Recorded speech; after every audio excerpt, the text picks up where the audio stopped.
माँ Gayatri recording studio Madhepur चूड़ी बाजार। डीजे संजय सम्राट।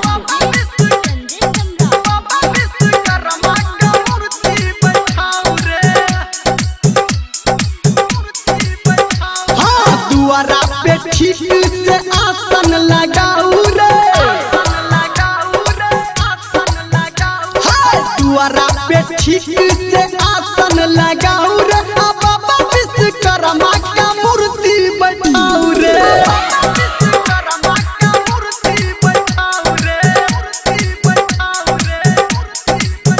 हाँ पंडित मना के आज पूजन कराऊ रे,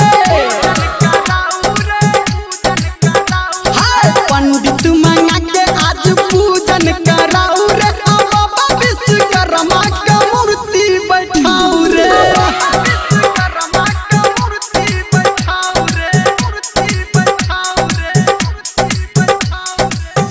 डीजे दयानंद दिलदार सरस्वती स्थान कठरा दी टोल।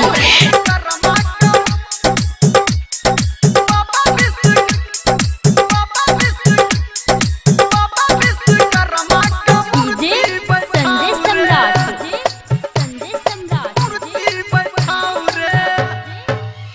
हाँ बाबा के महिमा छै सबसे निराला, सबके खोलै छै ई किस्मत के ताला।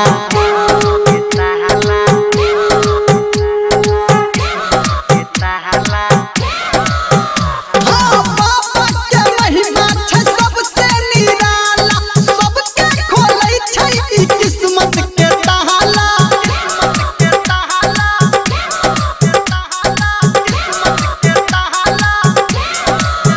हाँ मेहनत से आज पंडाल सजाऊ रे, हाँ मेहनत से आज पंडाल सजाऊ रे, बाबा विश्वकर्मा का मूर्ति बैठाऊ रे।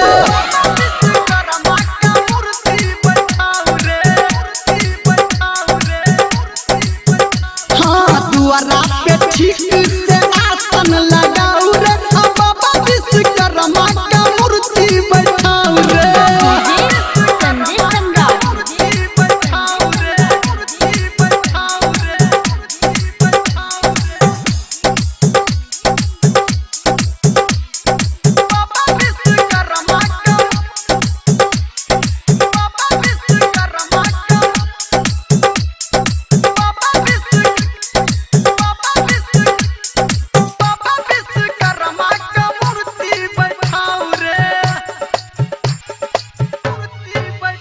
हाँ आइए पूजा हा बाबा के सगर, हा बाबा विश्वकर्मा हा तक तैरे हमरो।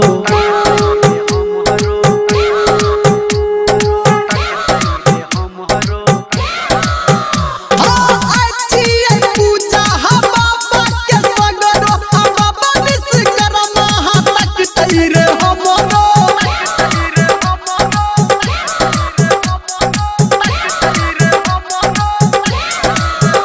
हाँ गाना धर्मेंद्र का डीजे पे बजाऊ रे,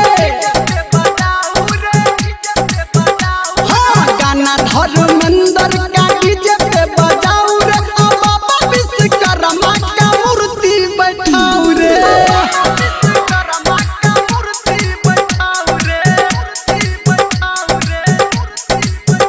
हाँ दुआरा पे ठीक से आसन लगाऊ रे, बाबा विश्वकर्मा का मूर्ति बैठाऊ रे। डीजे दयानंद दिलदार सरस्वती स्थान कठरा दी